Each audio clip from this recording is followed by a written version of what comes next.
అంతకంటే ముందర జరిగినటువంటి వారం రోజుల పాటు జరిగినటువంటి దాడులలో ఇరాన్ వాటర్ డిసాలినేషన్ ప్లాంట్స్ దేన్ని కొట్టలేదు కదా, అమెరికా ఎందుకు కొట్టాల్సి వచ్చింది?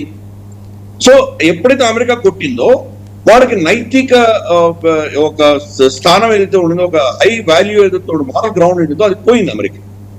ఇప్పుడు ఇరాన్ మళ్ళీ తిరిగి దాడి చేస్తుంటే ఇప్పుడు వాళ్ళు దాని గురించి అయ్యో చూడు వీళ్ళు వాటర్ డిసాలినేషన్ ప్లాంట్ కొట్టారు, మనుషుల యొక్క నీటి ఎద్దడి కోసం ఎద్దడి వస్తోంది, వాళ్ళ నీళ్ళు లేక చాలా బాధపడతారు, ఇరాన్ ఇటువంటి రాక్షసుడు అని చెప్పేటువంటి నైతిక అధికారం కోల్పోయింది అమెరికా. కొట్టింది ముందర అమెరికా కొట్టింది, దానికి రెస్పాండ్ అయింది ఇరాన్. అది కూడా బహ్రెయిన్ కొట్టింది. బహ్రెయిన్ చాలా చిన్న దేశం, అక్కడ సఫర్ అయ్యే వాళ్ళ సంఖ్య చాలా తక్కువ, అక్కడ కొట్టింది.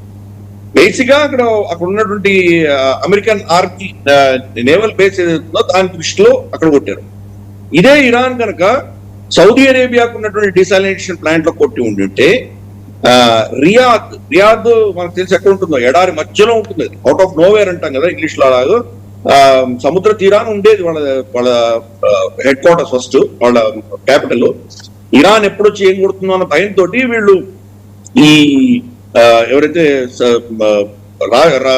కింగ్డమ్ వాళ్ళ రాజులు ఎవరైతే ఉన్నారో వాళ్ళు లోపలికి తీసుకెళ్లారు, సముద్రం ఎడారి మధ్యలో తీసుకెళ్లి రియాద్ కట్టారు.